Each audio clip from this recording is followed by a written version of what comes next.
जिद्दू कृष्णमूर्ति की किताब the flight of the eagle से चैप्टर 3 भाग 5वां। तो फिर अगली बात यह है कि क्या मन जिसमें मस्तिष्क शामिल है, मस्तिष्क अनुकूलित है? मस्तिष्क हजारों हजारों वर्षों के विकास का परिणाम है। मस्तिष्क जो स्मृति का भंडार है, क्या यह मन शांत हो सकता है? क्योंकि यह धारणा तब होती है जब कुल मन शांत, संपूर्ण रूप से शांत होता है, स्पष्ट रूप से दिखाई देता है, एक ऐसे मन के साथ जो भ्रमित नहीं है। मन शांत कैसे हो सकता है? कैसे स्थिर हो सकता है?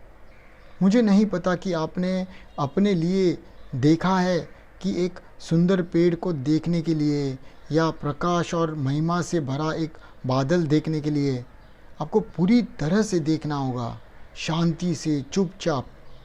अन्यथा आप इसे सीधे तौर पे नहीं देख रहे हैं।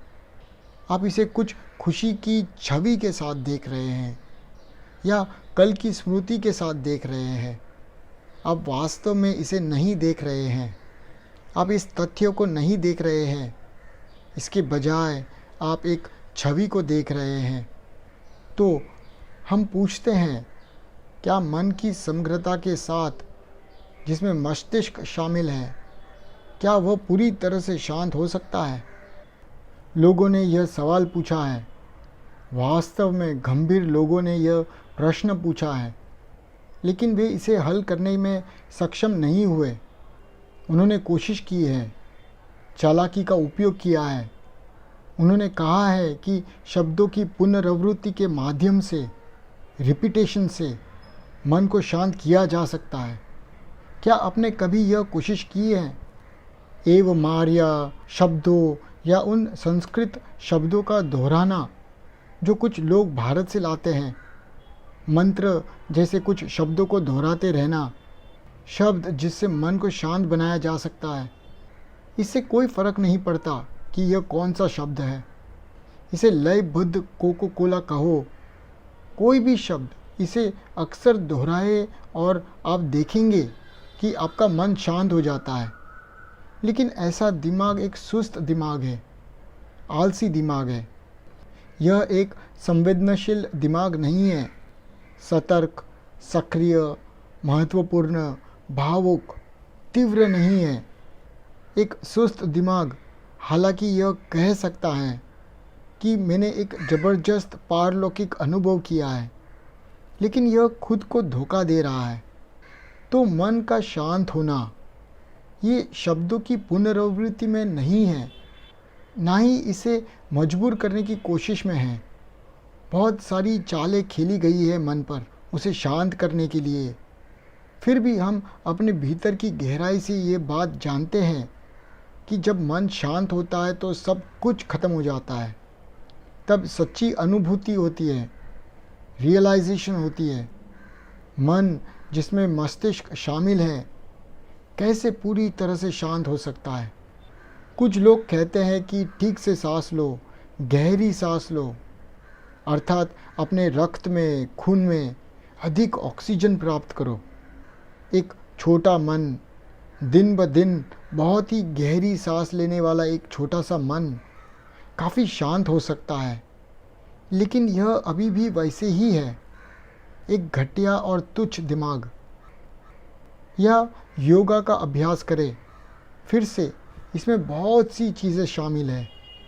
योगा का अर्थ है क्रिया में कुशलता, न कि केवल कुछ क्रियाओं का अभ्यास जो शरीर को स्वस्थ, मजबूत, संवेदनशील बनाए रखने के लिए आवश्यक है, जिसमें सही भोजन करना, मांस का सेवन कम करना और इस तरह की कई बातें।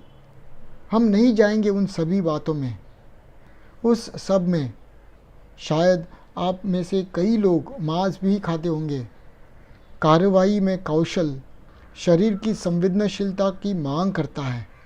शरीर की एक हल्कापन सही भोजन खाने की मांग करता है, ना कि आपकी ज़बान को क्या अच्छा लगता है या आपको क्या करने की आदत है।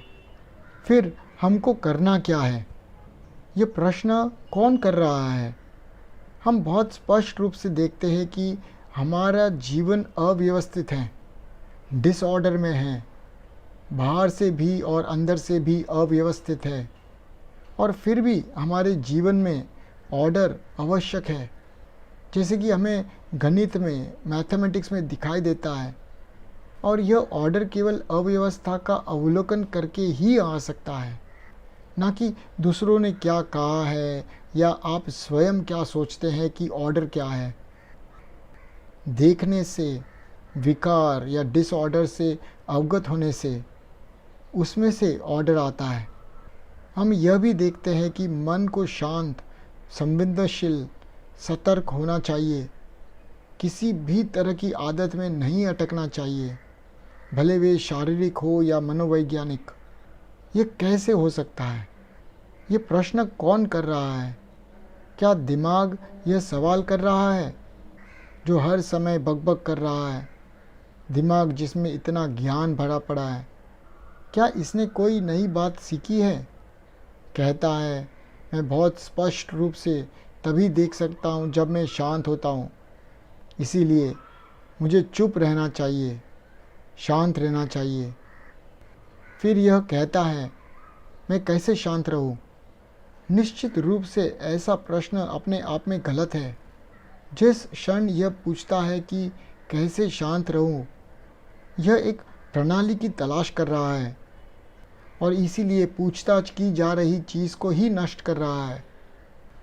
पूछताछ यह कि मन पूरी तरह से कैसे स्थिर हो सकता है, यांत्रिक नहीं, मजबूर नहीं, शांत होने के लिए किसी भी तरह मजबूर नहीं।